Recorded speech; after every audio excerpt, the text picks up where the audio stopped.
قال النبی صلی اللہ علیہ وسلم اذا نادى بلال بلیل فکلوا واشربوا حتی ینادی ابن ام مکتوم فإنه لا يؤذن حتی یقال له اصبحت اصبحت۔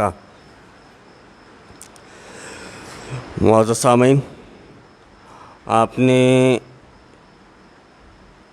ایک حدیث سماعت فرمائی جو صحیح حدیث ہے، جس کے سارے راوی ثقہ ہیں۔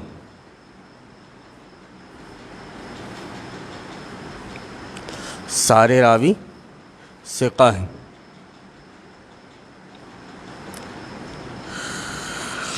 رمضان شروع ہوتا ہے اور پھر سحر و افطار کی احادیث بیان کرنی پڑتی ہیں۔ ہم نے دیکھا ابھی کہ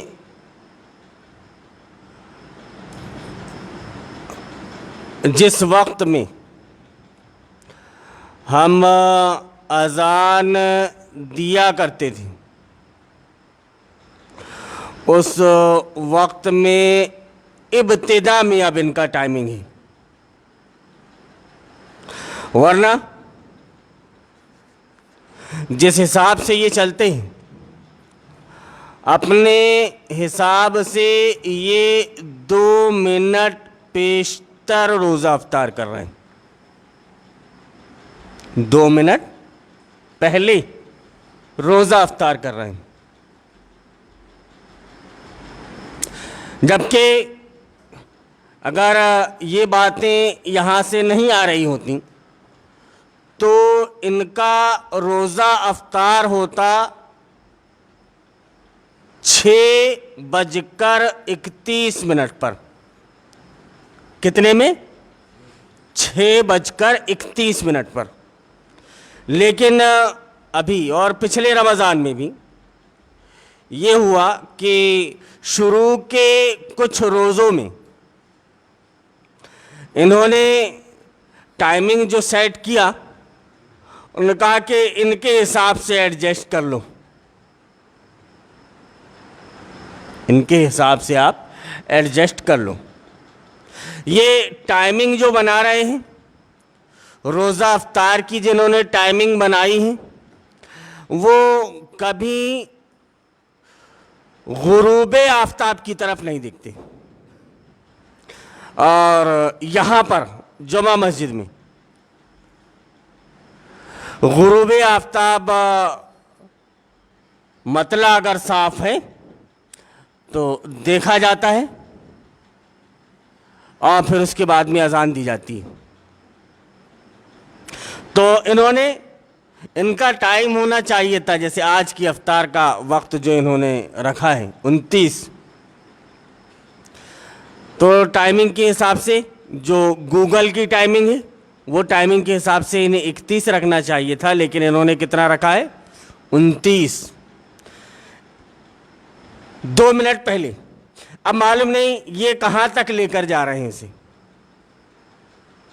وہ تو رفتہ رفتہ جب ایام گزریں گے تب سمجھ میں آئے گا کہ انہوں نے ابتدا کے کچھ دنوں کے لیے صرف ایسا کیا ہے دھوکہ رکھنے کے لیے، یا حقیقی معنوں میں سنبھل گئے ہیں۔ دوسرا،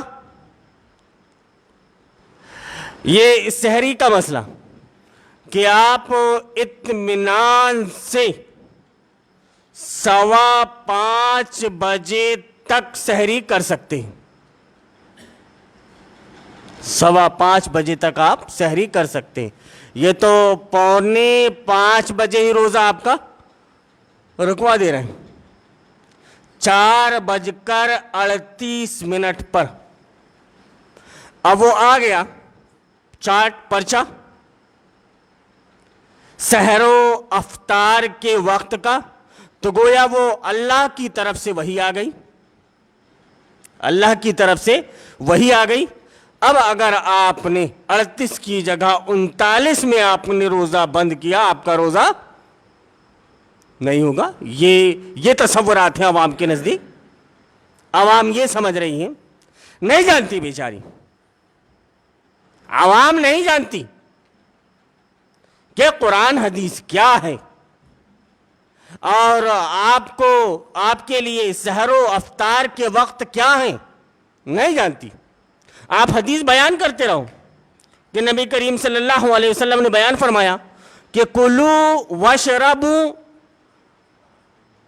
حتی یعترض لکم الاحمر، کہ آپ کھاؤ اور پیو یہاں تک کہ آپ کے لیے للئی، ہلکا سا لال پن جو یہ سفید ہونے کے پہلے مشرق کے طرف آتا ہے، جیسا ابھی ہم نماز پڑھنے کے لیے کھڑے ہوئے تو وہ ہلکی للئی آنا شروع ہوئی تھی، وہ سحری کے خاتمے کا آخری وقت ہے، وہ آپ 5:15 بجے تک اطمینان سے سحری کر سکتے ہو۔ اب معلوم نہیں کس نے منع کر دیا کہ یہ آدھا گھنٹہ پہلے، علامہ ناصر الدین البانی رحمۃ اللہ علیہ اس حدیث کو لکھنے کے بعد میں بھی یہ بیان کرتے کہ میں نے دیکھا کہ لوگوں کو کیا ہو گیا ہے کہ بھئی احادیث میں یہ ہے لیکن اس پر عمل نہیں ہوتا۔ وہ ایک جو چارٹ بنا دیے نا نماز پنج گانا کا، معلوم نہیں بیچارے کس نے بنایا وہ، تو وہ اس کے اوپر وہی نازل ہوتے گئی اور اس نے منٹ لکھتا گیا کہ 4:38 پر سحری کا آپ کا اختتام ہوگا، آخری وقت آپ کا ختم سحری کا وقت جو ہے انہوں نے 4:38 لکھ دیا ہے۔ تو یہ جو ان کا پرچہ چھپے گا اس میں 39 منٹ آپ دیکھ نہیں سکتے، کیوں کہ وہی کی نافرمانی ہوگی صاحب۔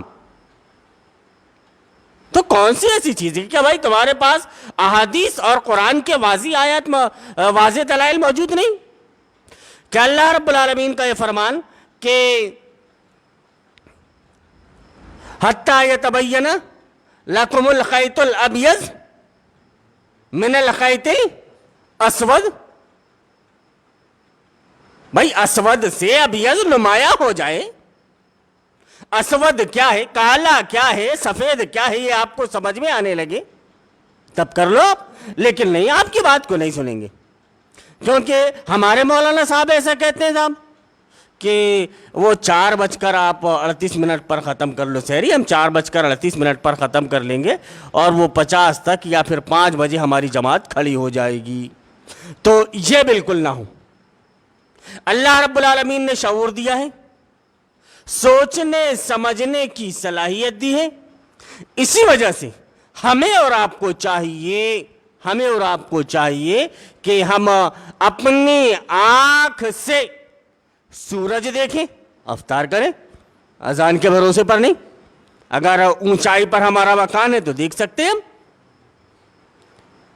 اونچائی پر ہمارا مکان ہے تو دیکھ سکتے ہیں۔ یہ مغرب کی اذان روزہ افطار کے لیے شرط نہیں ہے۔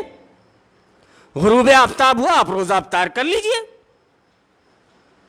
غروب آفتاب ہوا آپ روزہ افطار کر لیجئے۔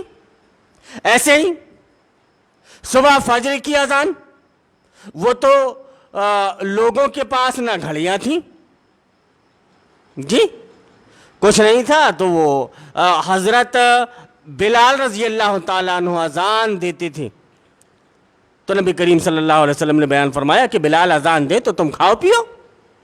اور رمضان میں جب تک عبداللہ ابن ام مکتوم اذان نہ دے دیں تب تک کھاؤ پیو، کیوں کہ وہ نابینا آدمی، ان کو بیچاروں کو کچھ سمجھ میں نہیں آتا کہ یہ للائی ولائی آ گئی کہ نہیں آ گئی۔ صحابہ اکرام ان کے پیچھے بھیڑ جاتے تھے، ازباتا، ارے میاں دن نکلنے لگا نا، اذان کب دو گے؟ دن نکلنے لگا، اذان کب دو گے؟ ہاں تو 6 بجے تک کھاؤ نا میاں۔ ارے 6 بجے تک کون کھائے گا بھائی؟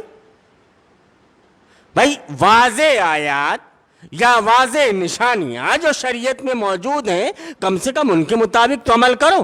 نہیں وہ ایک مشت موجود ہے داڑھی کے سلسلے میں, ہاں تو بتائیے صاحب وہ ایک مشت والی حدیث کہاں ہے؟ تو بغیر دلیل کے کسی سے کوئی بات نہ ہو. دلیل ہے ہاں تو ٹھیک ہے, ہم آپ کی بات کو مان لیتے ہیں. دلیل نہیں ہے ہاں تو آپ ہوگے علامہ, بہت بڑے مولانا ہوگے آپ, لیکن آپ کے پاس بھائی قرآن حدیث کی دلیل نہیں ہے نا, ہم آپ کی بات کیوں مان لیں؟ کیونکہ ہمارے لیے جو مرجع ہے وہ کتاب و سنت ہے. کوئی مولانا ہمارے لیے مرجع اور کتاب و سنت نہیں. کیا مودودی کا حوالہ دے دیں, ابوالکلام آزاد کا حوالہ دے دیں, یا کسی کا حوالہ دے دیں؟ اس سے شریعت میں بات نہیں چلا کرتی. شریعت میں بات چلا کرتی ہے کہ قال اللہ و قال رسول. اللہ رب العالمین نے یہ فرمایا, رسول اکرم صلی اللہ علیہ وسلم نے یہ فرمایا. اگر یہ چیز ہے تو ٹھیک, اور اگر یہ نہیں ہے تو کوئی بڑا سے بڑا دگج عالم ہو, ارے میاں تم ابوالکلام آزاد سے زیادہ سمجھنے والے ہو گئے کیا؟ ارے بھائی ہم جو کچھ شریعت کو سمجھ رہے ہیں کتاب اللہ سنت رسول اللہ کی روشنی میں, ہم وہ آپ کے سامنے بیان کر رہے ہیں. ارے میاں وہ مفکر ملت تھے مولانا مودودی, ان سے زیادہ سمجھدار ہو گئے کیا آپ؟ جناب ہم نے تو یہ بات کیچ نہیں, ہم آپ کے سامنے یہ کہہ رہے ہیں کہ ہم جس چیز کو مانتے ہیں وہ چیز یا تو کتاب اللہ ہے یا سنت رسول اللہ. الٹب باتیں ہمارے سامنے نہیں چلتی. آپ ہمارے سامنے کسی چیز کو منوانے کے لیے یہ نہیں بول سکتے کہ مودودی نے یہ کہا ہے آپ مان لو, ابوالکلام آزاد نے کہا ہے آپ مان لو. ہم نہیں مان سکتے. کیوں؟ کہ ہم نے ایمان لایا ہے اللہ پر اور اس کے رسول جناب محمد رسول اللہ صلی اللہ علیہ وسلم پر. جیسے ہی ہمیں پتہ چلے گا کہ یہ اللہ کا فرمان ہے, یہ نبی صلی اللہ علیہ وسلم کی حدیث ہے, تو انشاءاللہ ہم اپنی بات کو بالکل واپس لے لیں گے. کیونکہ ہم نے ایمان لایا ہے اللہ پر اور اس کے رسول صلی اللہ علیہ وسلم پر. اسی لیے ہمارا اور آپ کا مطمع نظر یہ ہونا چاہیے کہ ہم کتاب اللہ اور سنت رسول اللہ کے مطابق زندگی گزارنے والے بن جائیں. کسی بھی چیز کے لیے کوئی بھی بات اگر ہمارے سامنے آتی ہے تو دلیل کے طور پر کتاب اللہ اور سنت رسول اللہ ہمارے سامنے موجود ہوں. اللہ رب العالمین سے دعا ہے کہ اللہ رب العالمین تو ہمیں عمل کی توفیق دے. اللہ رب العالمین یہ ماہ مبارک, یہ پہلا روزہ جو شروع ہو چکا, اللہ رب العالمین اس کی برکت سے کم از کم یہ امت مسلمہ کے ذہن کو کھول دے, جو کتاب اللہ اور سنت رسول اللہ کو ہی اپنا لاہ عمل بنائے, یہ علماء کے بنے بنائے دین پر نہیں. اللہم ارنا الحق حقا وارزقنا اتباعہ وارنا الباطل باطلا وارزقنا اجتنابہ. آمین یا رب العالمین.